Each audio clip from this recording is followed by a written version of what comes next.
이분은 누구신가? 옆집 사는 아름이잖아요. 처음 보았다.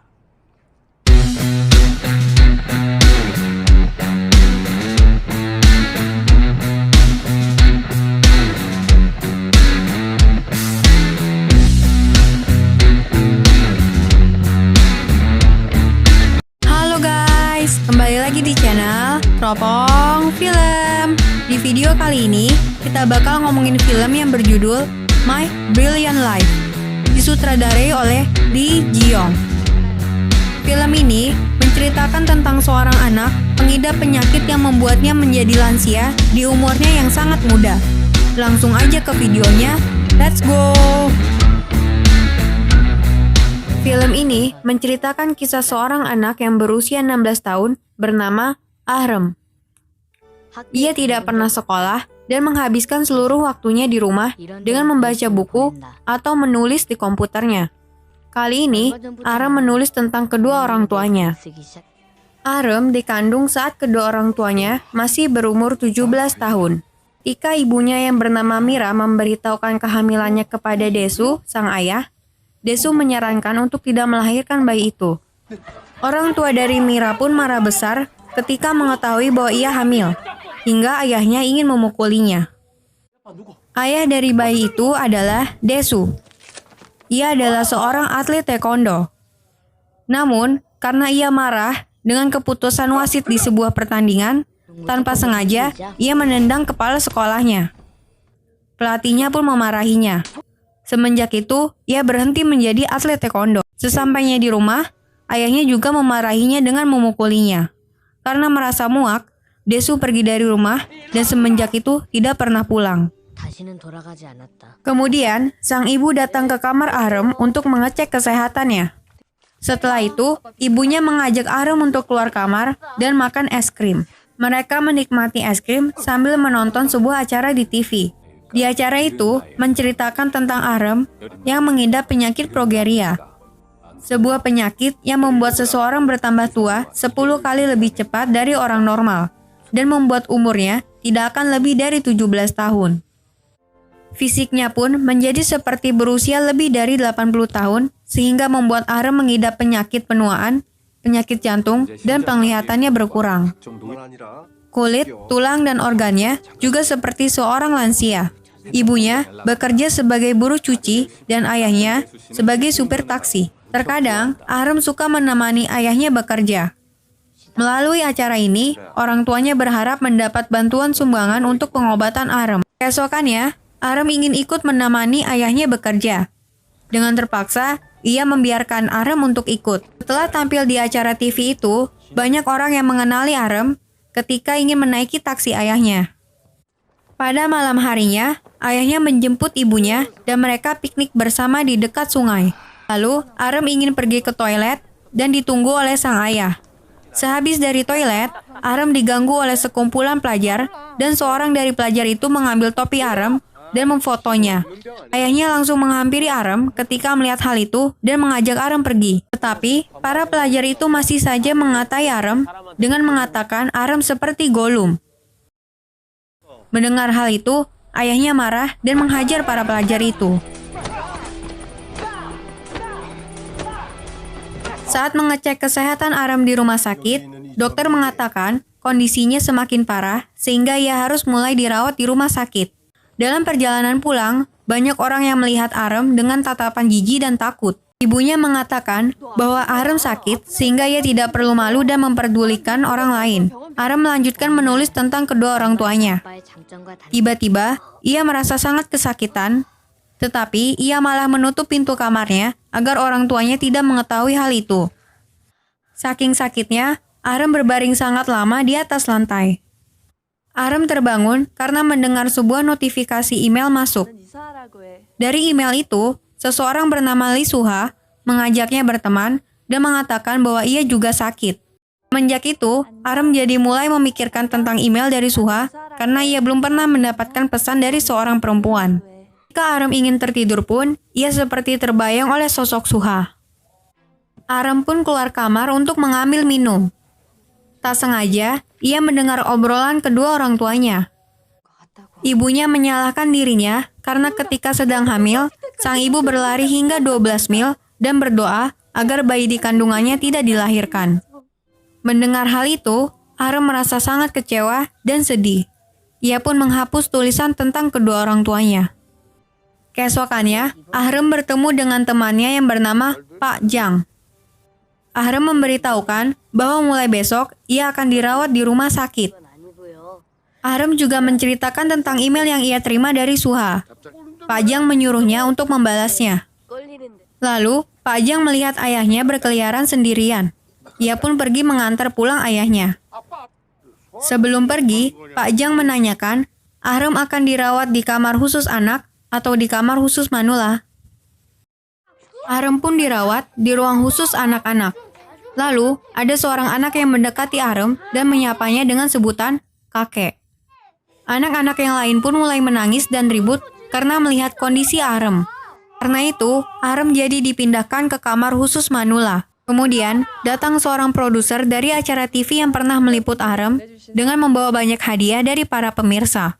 Ahrem pun membalas email dari Suha. Suha pun kembali membalas email Ahrem, dan mereka pun mulai saling mengirimi pesan. Produser dari acara itu datang lagi, meminta Ahrem untuk tampil kembali di acara tersebut. Ibunya menolak karena kondisi Ahrem yang semakin memburuk. Namun, Ahrem yang mendengar percakapan itu mengatakan bahwa ia akan tampil di acara itu supaya ibunya tidak perlu bekerja. Ketika sedang makan, Ahrem melihat sebuah obat mual untuk ibu hamil dalam tas ibunya. Ia mengira ibunya sedang sakit, tetapi ibunya mengatakan itu hanyalah vitamin. Ibunya berbicara kepada ayahnya untuk tidak perlu sibuk bekerja karena sudah mendapat banyak dana sumbangan. Ada seseorang yang memberikan bantuan dengan jumlah yang sangat besar. Sang ibu lebih menyarankan untuk lebih banyak menghabiskan waktu bersama Ahrem. Ketika sedang bersiap untuk melanjutkan syuting acara program TV itu, Ahrem berterima kasih kepada sang produser karena telah memberikan emailnya kepada Suha. Ahrem merasa senang karena ia jadi memiliki teman baik. Lalu, Ahrem meminta hal ini untuk dirahasiakan. Keesokannya, sang produser datang kembali dan menanyakan tentang Suha kepada Ahrem. Ia ingin mengundang Suha dalam program acara itu. Saat dokter datang memeriksa kondisi Ahrem, ia mengambil laptop yang Ahrem gunakan. Dokter itu mengatakan Ahrem dilarang membaca lagi karena kondisi matanya yang semakin parah. Ahrem dan Suha masih terus saling membalas pesan. Sampai tiba-tiba, Suha berhenti membalas pesan dari Ahrem. Ahrem mulai khawatir jika penyakit Suha semakin parah karena ia tidak membalas pesannya lagi. Saat dokter kembali memeriksa kesehatan Ahrem, Ahrem menanyakan kepada dokter kapan ia akan mati. Dengan terpaksa, dokter memberitahukan kepada Ahrem bahwa ia akan mati paling cepat 1 bulan dan paling lama 2 bulan. Kemudian, sang produser memberitahukan kepada ibunya bahwa ada seseorang yang mengirimkan email kepada Ahrem dengan nama Suha yang ternyata tidak benar-benar ada. Ternyata, yang mengirimkan email itu kepada Ahrem adalah seorang sutradara yang ingin membuat skenario film kisah cinta seorang progeria dengan gadis yang menderita penyakit mematikan. Lalu, sang produser mengatakan ia akan menyampaikan kepada Ahrem bahwa Suha telah pergi ke Amerika untuk pengobatannya. Dan ternyata, Ahrem mendengar semua percakapan itu. Ia merasa sangat sedih karena telah dibohongi. Semenjak itu, Ahrem mulai melawan orang tuanya dan menolak untuk makan. Ia meminta untuk tidak diganggu dan ingin melakukan hal yang ia suka karena hidupnya tidak akan lama lagi. Mendengar hal itu, orang tuanya pun terdiam. Ibunya pergi ke tangga darurat karena tahu ayahnya akan ada di sana untuk menangis. Ketika ayahnya ingin berangkat bekerja, Ahrem ingin ikut untuk melihat bintang di taman langit. Ayahnya pun mengajak Ahrem. Ternyata, Ahrem telah menuliskan pesan terakhirnya untuk mengucapkan selamat tinggal kepada Suha. Sesampainya di taman langit, Ahrem berlari karena merasa sangat sedih. Ia pun menangis, dan ayahnya memeluknya. Ahrem dan ayahnya menunggu bintang jatuh untuk membuat permohonan. Ketika melihat bintang jatuh, Ahrem pun segera membuat permohonan. Ahrem mengatakan kepada ayahnya, ia senang karena Desulah yang menjadi ayahnya. Ayahnya juga mengatakan bahwa ia senang bahwa Ahrem lah yang menjadi anaknya, karena ia sangat baik. Ketika ayahnya sedang membuat sebuah permohonan, tiba-tiba penglihatan Ahrem menjadi buram dan tidak jelas. dan seketika semua menjadi gelap. Aram merasa kebingungan dan mengatakan kepada ayahnya bahwa ia tidak dapat melihat. Ayahnya langsung berlari dan menggendong Aram ke rumah sakit. Aram langsung masuk ke dalam unit gawat darurat. Dokternya mengatakan hal ini terjadi tiba-tiba disebabkan oleh stres atau trauma. Ayahnya yang baru mengetahui hal ini merasa sangat marah dan meminta alamat sutradara itu kepada sang produser. Sesampainya di sana, ia masuk dan melihat skenario tentang anaknya. Ketika bertemu dengan sutradara itu, Desu langsung menghajarnya. Karena merasa kasihan dengan kondisi sutradara itu, Desu pun tidak dapat memukulinya. Mereka pun mengobrol. Desu menceritakan puisi buatan Aram tentang dirinya.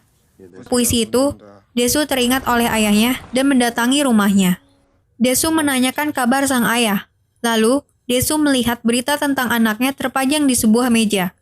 Ia juga melihat sebuah nomor rekening yang sama dengan rekening yang memberikan sumbangan dengan jumlah yang besar.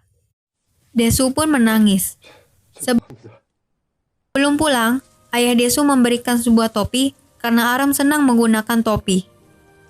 Ibunya membacakan sebuah buku kepada Aram tentang jalan kehidupan selanjutnya, di mana orang mati berkumpul. Aram berharap dapat bertemu dengan kedua orang tuanya lagi di sana. Lalu, Aram mengatakan sesuatu yang tidak bisa dilihat bukan berarti telah menghilang. Mendengar perkataan itu, ibunya pun menangis. Walaupun tidak dapat melihat, Aram mengetahui bahwa ibunya sedang menangis. Kemudian, Aram bertemu dengan Pak Jang untuk mengatakan selamat tinggal dan mereka akan bertemu kembali. Karena kondisi Aram yang semakin memburuk, Aram ditempatkan di ICU. Dan saat Aram sadar, hari itu adalah hari Natal. Aram pun menginginkan hadiah dengan mendatangi suatu tempat. Ia ingin pergi mendengar lonceng tahun baru. Ia juga minta untuk mencetakkan file Cosmos dan meminta ayahnya berjanji untuk tidak membacanya. Ayahnya pun pergi untuk mencetak file Cosmos itu dan melihat sebuah dokumen dengan nama Suha. Lalu, ia membuka file itu dan dalam file itu berisikan semua pesan Aram dengan Lee Suha. Setelah dicetak, ayahnya pun memberikan dokumen itu kepada Aram. Kemudian, ayahnya berkata bahwa Aram mendapat email dari Suha dengan harapan dapat menghibur Aram. Ayahnya pun menawarkan untuk membacakan surat dari Suha. Karena pesan balasan dari Suha hanyalah kebohongan yang ayahnya buat, ia pun mengarang isi pesan itu.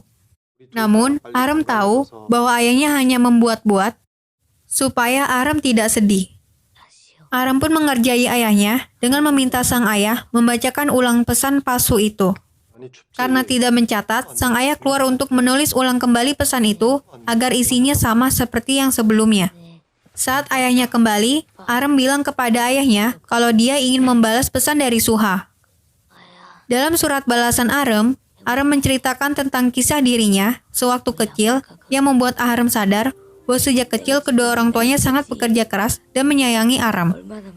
Aram pun merasa sangat senang dan sangat berterima kasih kepada kedua orang tuanya. Ayahnya menangis mendengar perkataan Aram karena secara tidak langsung surat balasan itu ditujukan kepada ayahnya. Lalu, ayahnya meminta kepada sang dokter untuk bisa memulangkan Aram dari rumah sakit. Dokter menolak permintaan ayahnya karena jika Aram keluar dari rumah sakit, Aram sudah pasti meninggal. Ayahnya sangat memohon kepada dokter karena ingin mengabulkan keinginan terakhir dari Aram. Sang dokter pun mengizinkan Aram pulang. Akhirnya, Aram pun bisa keluar dari rumah sakit dan pergi mendengarkan lonceng tahun baru bersama orang tuanya. Sang dokter pun melepas kepulangan Aram. Di perjalanan untuk melihat lonceng tahun baru, mereka terjebak macet. Aram pun berbaring di pangkuan sang ibu. Lalu, Aram mengatakan untuk menyampaikan pesan kepada adik yang dalam kandungan ibunya bahwa Aram menyapa adiknya. Ibunya pun tidak bermaksud untuk merahasiakan hal ini kepada Aram. Saat melihat bintang jatuh, Aram membuat permohonan agar adiknya dapat terlahir dalam keadaan sehat. Aram meminta ibunya untuk membacakan dokumen Cosmos itu.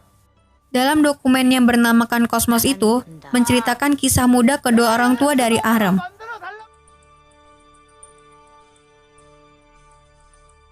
Ibunya membacakan sambil menangis. Saat ibunya sedang membaca, Aram pun pergi dengan damai. Ibunya tidak menyadari hal itu dan terus membaca.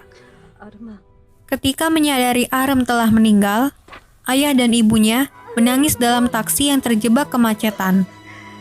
Pada akhirnya, Aram tidak sempat mendengar lonceng tahun baru. Di akhir film, kembali menunjukkan momen ketika Aram sedang membacakan puisi tentang ayahnya di acara TV itu. Setelah selesai, mereka pun pergi bersama dengan tersenyum sambil bergandengan. Selamat. Terima kasih telah menonton video ini. Jangan lupa like videonya. Sampai bertemu di video selanjutnya.